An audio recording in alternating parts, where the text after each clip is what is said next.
Welcome to the Ducks Unlimited podcast, the only podcast about all things waterfowl. From hunting insights to science-based discussions about ducks, geese, and issues affecting waterfowl and wetlands conservation in North America, we bring the resource to you. The DU Podcast with your host, Dr. Mike Brazier.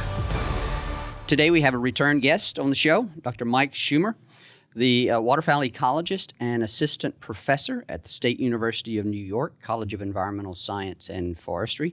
We're going to ask Mike to give us an update on the whole weather situation and how it relates to waterfowl migration. Frequent listeners of the show will remember from, I believe they were episodes 24 and 25, we had Mike on to share with us the details of some work that he's done to better understand the climatic and weather factors that influence waterfowl migration in the eastern U.S. That's the extent of the application of some of his work at this point. And so we're going to revisit some of that very briefly. And so we're recording this on January 9th, and we're going to talk about the last month of the duck season here at the southern end of the United States. And so with that, Mike, welcome back to the show. Thanks for having me back. Really appreciate it.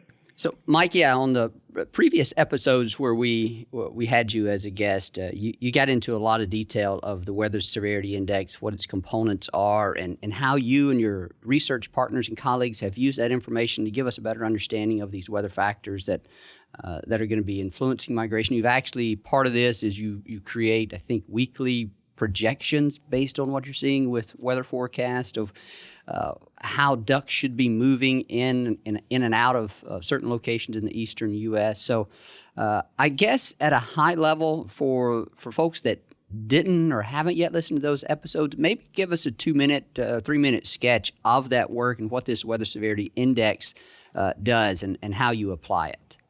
Yeah, I can do that, no problem. What we've done is take survey data from on the ground from biologists, waterfowl survey data, and then pair that up with available temperature and snow data primarily. We did test a bunch of other metrics, but it's really how cold it is and how much snow is on the ground and how long it's been below freezing and how many days in a row there's been measurable snow on the ground. These are the types of things that as hunters we've all talked about affecting duck migration over time.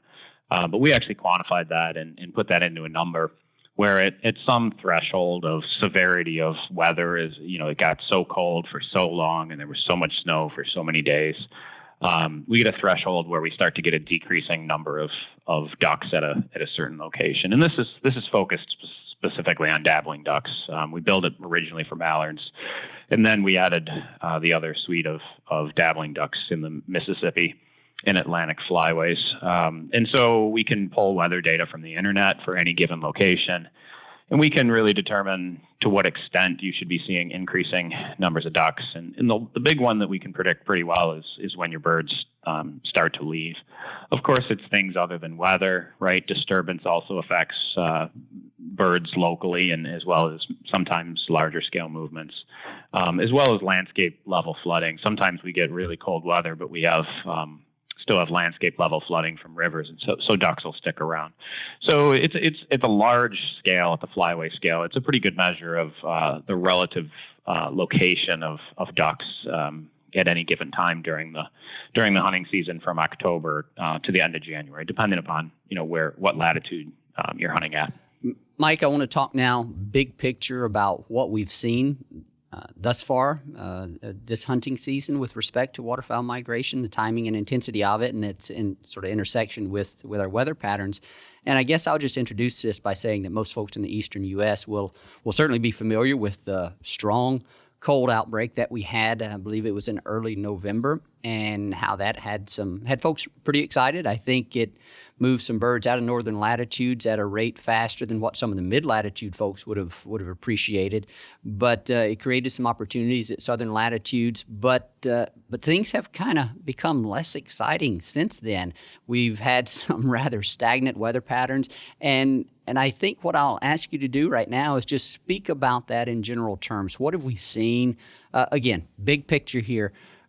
since that cold outbreak, and where are we now? And then once we do that, I want to talk about some of the weather patterns or some of the larger atmospheric issues that are controlling that, just to give our folks some perspective on how large the system is that's actually controlling what's going on. Certainly. Yeah, you hit the nail on the head.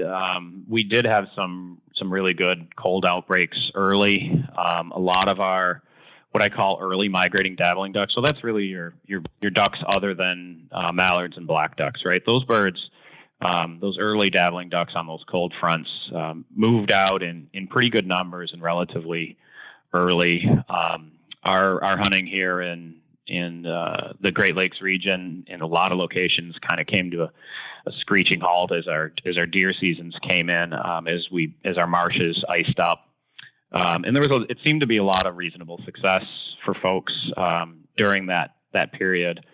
Some mallards obviously made their way down south, but they're still very, very spread out. And so if people aren't seeing the numbers of mallards they might expect, it's just because it takes a lot more severe weather to move them south. Following that cold front, we had some really substantial warming that is expected to continue through the end of January now, just because of how, and we'll talk about this in a second, how the high and low pressure systems are set up around the globe. And in this current warming that we have in the east is probably going to continue, right through the end of January, unfortunately. So, once we got ducks to where they're at, and this is probably like 2-3 weeks ago. I mean, my comment for my long-term forecast for the rest of the season, my late season forecast, was that ducks are probably where they're going to be for the season. So you got to really follow local movements of birds, understand disturbance, food resources, and if there's any rain events that occur, and I'd watch river gauges and such, because birds exploit the edge of that flood all the time. And so I just say, people that have the capacity to move around really should take that to heart and probably take some time to try to find birds.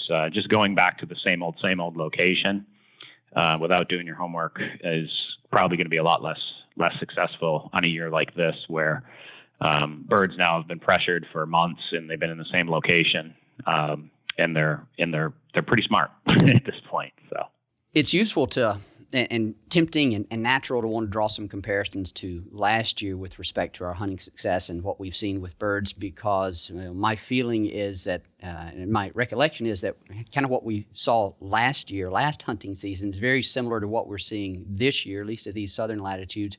Had that strong cold outbreak in November, and things just got all nasty with respect to, or unfriendly with respect to the kind of weather systems that we need to move birds around. And the other thing that compounded it last year was, of course, the widespread flooding in the east. And so it's tempting and perhaps somewhat instructive to draw some comparisons there. We do have some flooding, as your reports show, in the lower end of the flyways this year.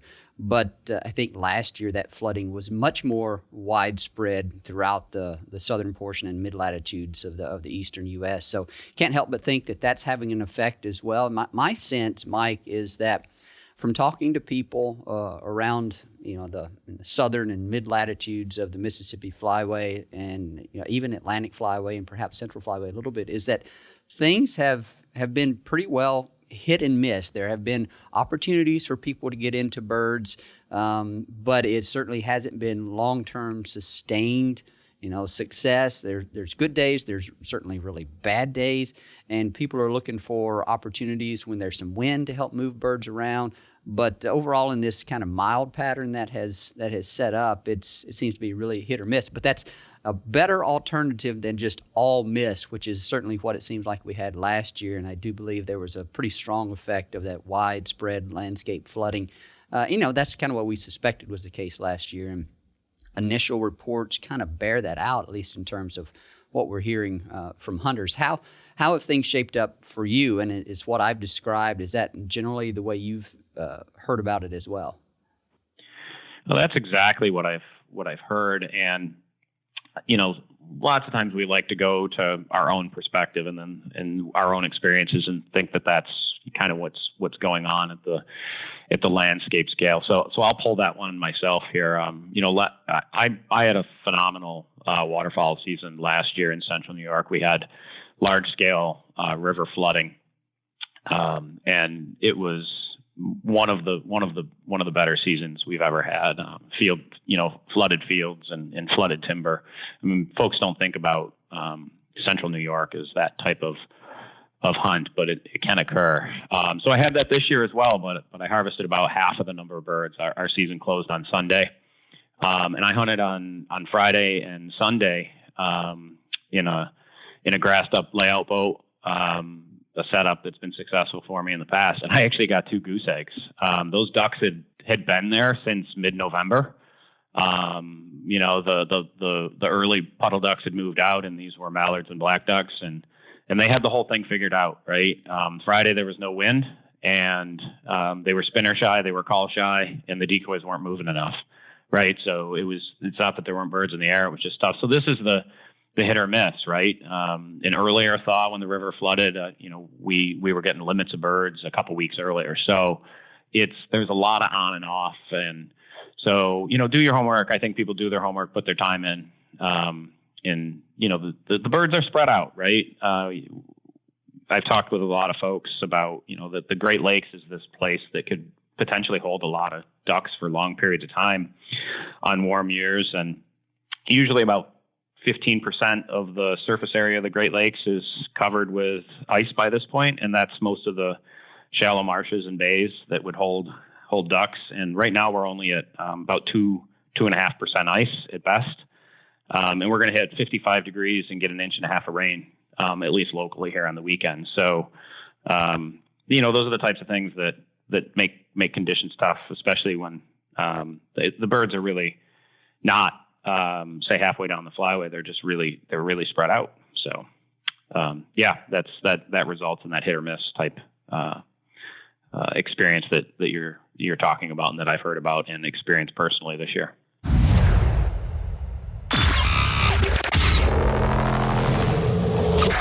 The Ducks Unlimited Expo, May 15th, 16th, and 17th, 2020 at the Texas Motor Speedway in Fort Worth, Texas. Interactive villages, shooting, archery, dogs, fishing, kayak, canoe, 4x4 off-road tracks, ATV, UTV track, industry experts, demonstrations, exhibitors, and more. The Ducks Unlimited Expo, everything outdoors. The ultimate playground for the outdoor enthusiast. The Ducks Unlimited Expo. Visit www.duckexpo.com.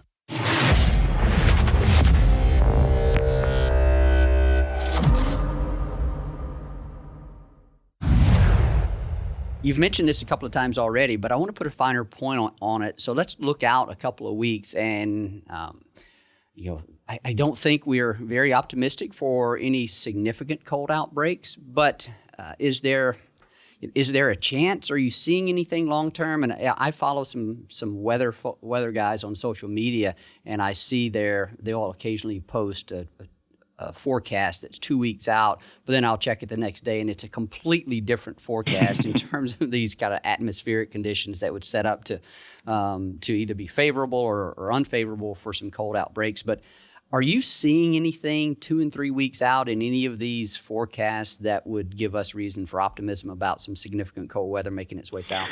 Yeah, so the 7-day forecasts are really good. The predictions and then what you get with the 7-day forecasts and specifically temperature are pretty close. The 10 days get a little rusty. The 14, 15, 16 day ones can be pretty tough. But those longer term ones, I mean, if the question is, am I seeing anyone that's saying we're going to get a strong polar outbreak?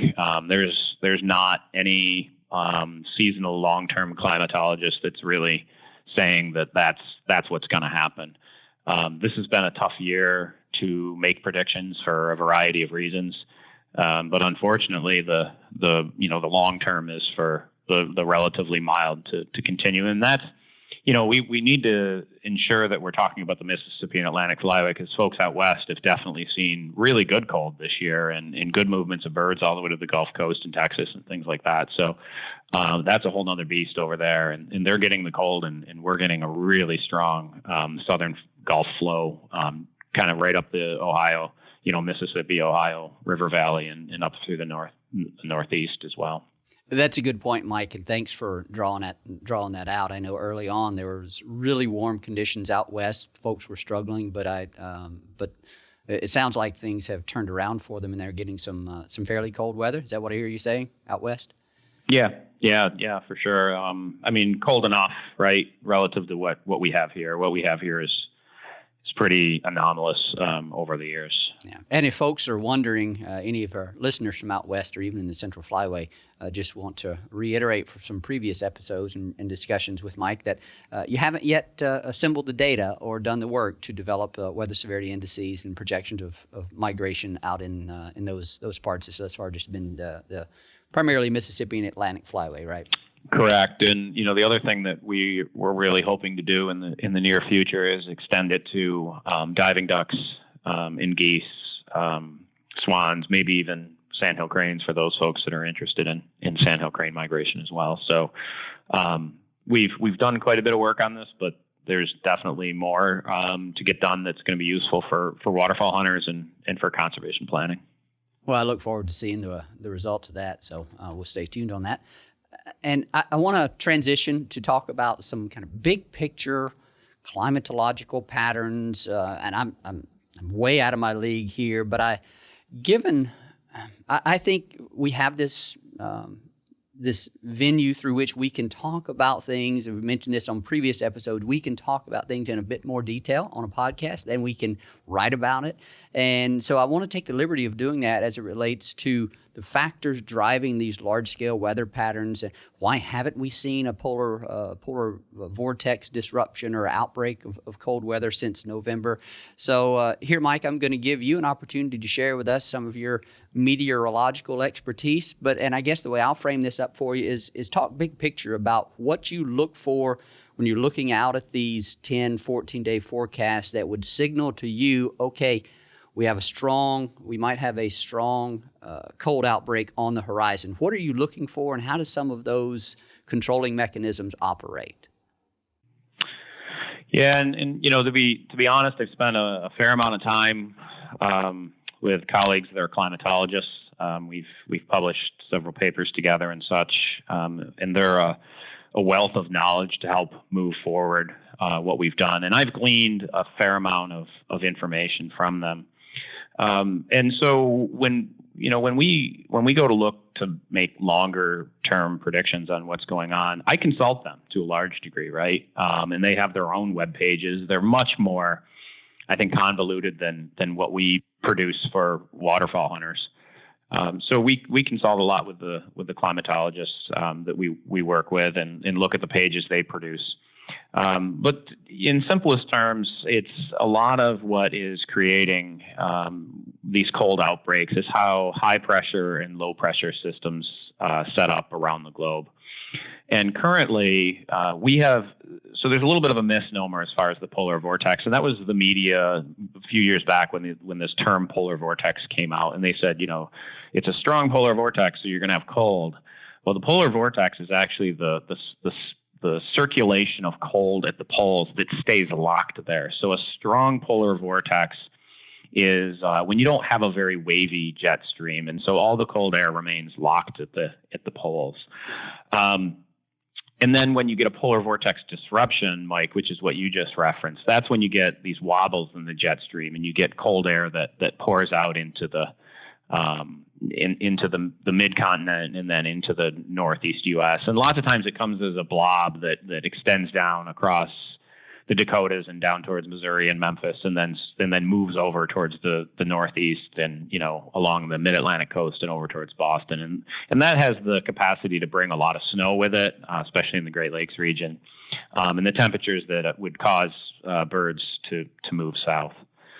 So lots of times the early season ice cover in the Arctic and the early season, and when I mean early, I'm talking October period, in the early season snow cover in Siberia actually affect how those highs and lows will set up for the winter.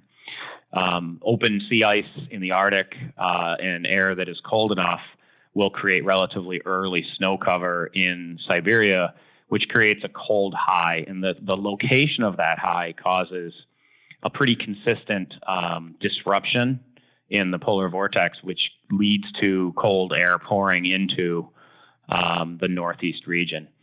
The other thing that can happen is if that sea ice stays relatively low we have a very, the Arctic is warming at a phenomenal rate. And so we have these periods when we have sea ice that is non-existent. And so you get these kind of relatively warm, low pressure systems at the Arctic, and the cold air can actually split. And so that's a polar vortex split. And then we get circulations of cold air that actually slide down over the North American continent and over Russia. And we've seen those at times, and those are long, generally persistent cold periods. So what's happened this year is that there's those conditions generally haven't occurred. There's a really strong high that's set up over kind of the Aleutians by Alaska. And so the jet stream is riding up and over that and then pushing down in the west. And so that creates a trough or a cold air trough over in the west.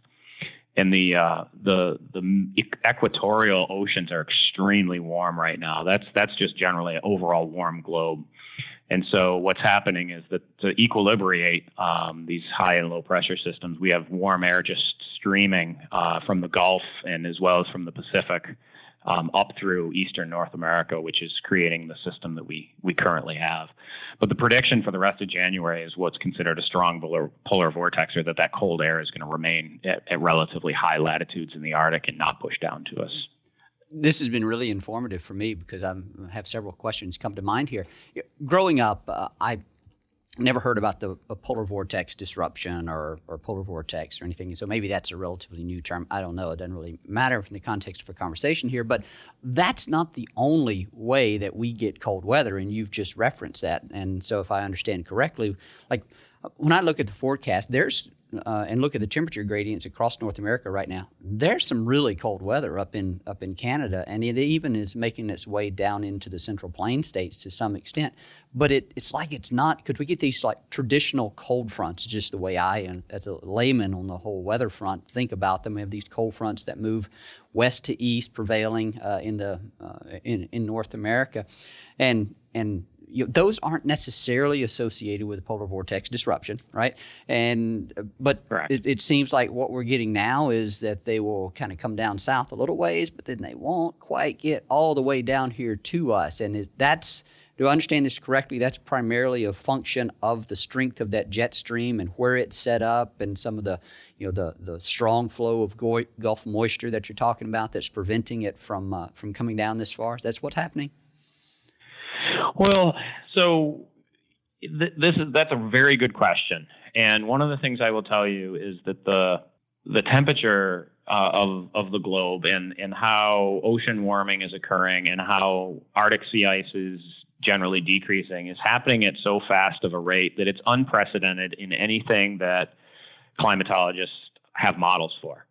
So if you ask some climatologists, they say that this year was originally set up for there to be these really strong polar vortex disruptions, but that they feel like it's been that process has been overridden by the fact that the equatorial, the oceans in general towards the equator are so warm that it's an overriding factor. And so right now, those climatologists that say, no, our winters are driven by the warmth of the oceans, their models, their equations, their predictions seem to be panning out this year, where those people that look to the Arctic to determine what our weather is are not performing that well this year.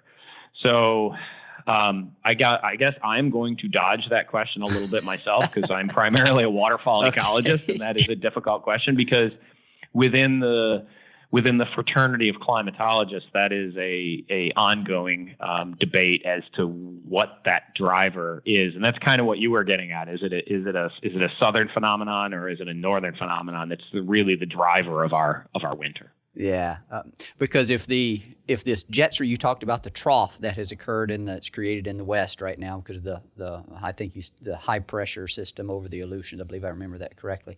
If that were to shift to the east a little bit, then in theory that trough comes down far enough to the east and far enough south that it could bring some of that periodic cold air, not necessarily associated with a polar vortex disruption, down to these latitudes. Is that, not talking about the mechanism of how it worked, but is my way of envisioning that kind of on target? Yeah, yes, it is. I mean, it's not that there is the relatively quote unquote normal, right, seasonality that occurs as well. I mean, we're still in the northern hemisphere winter, right? So these types of things are going to happen as well. And that, there's a difference between there's wobbles in the cold air as well, and then there's polar vortex disruptions, which are very strong outbreaks that occur. I mean, the term Alberta Clipper, right? So we call it a polar vortex now. The normal wobble of that cold air could be considered an Alberta Clipper, because it's a short-lived type thing, right? Whereas a polar vortex disruption tends to be more of a persistent type of a cold system that sets up shop over the Great Lakes in the Northeast region. Yeah. Well, I tell you what, we'll take either one of those right now. It can be a wobble or it can be a vortex. We'll take either one of them. As a duck hunter myself, and I think as duck hunters, we're genuinely interested in, waterfowl migration and such. And I think my one comment to folks would be to, keep logs of your waterfowl hunting. I talk to a lot of hunters that I hear comments on what the hunting was like, and it's maybe 1-year-old information or 2-year-old information. And I find that the folks that keep these long-term logs have a little bit better perspective sometimes on the variability that does come with waterfowl season, and how you can't just do the same thing as you did last year every single year, that you have to have the capacity to adapt to the conditions. There's a reason that waterfowl have been so successful. One of it is that we have things like the North American Waterfowl Management Plan and organizations like Ducks Unlimited that have put a phenomenal amount of effort into sustaining them.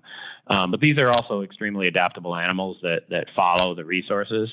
And as a successful hunter, keeping track of that variation through time in a log and then exploiting it would be probably beneficial to a lot of folks to increase success in seeing more birds and hopefully harvesting more birds.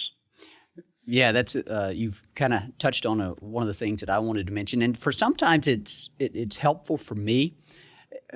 When we as hunters insert ourselves into the environment of ducks or geese, we're doing so effectively as predators, and so it's our goal to harvest these birds. But in effect, we're trying to kill these birds for our use, and so we become the predator and they are our prey. And so when you think about sort of predator-prey relationship out and how one is trying to achieve a certain outcome, and then the predator is trying to capture the prey is trying to avoid being captured. Those two things are constantly in competition. And so if you as the predator are not adapting to try to match wits with the way your prey is responding and adapting to that environment as they're sensing it, well, then the prey is going to win out more times than not. So you're speaking your reference to adaptation as hunters, being mobile, looking for newly available habitat, changing your tactics, changing your setups.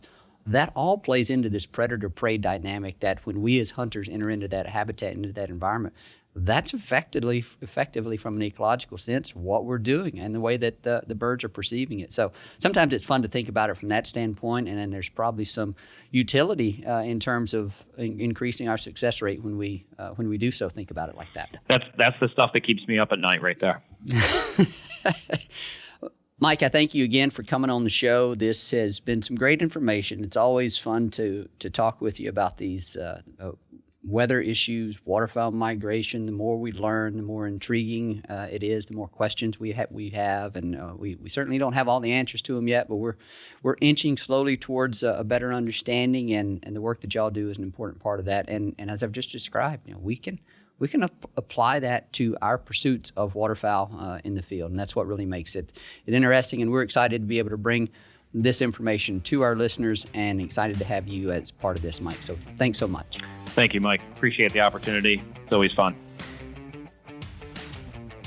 Special thanks to our guest on today's show, Dr. Mike Schumer with the State University of New York College of Environmental Science and Forestry. Greatly appreciate his sharing of information with us on weather and migration and all those sorts of fun things. As always, we thank our producer, Clayton Baird, our local digital warrior, as we've dubbed him. And to you, our listeners, we thank you for sharing your time with us and joining us on this podcast. And as always, we thank you for your support, passion, and commitment to wetlands and waterfowl conservation.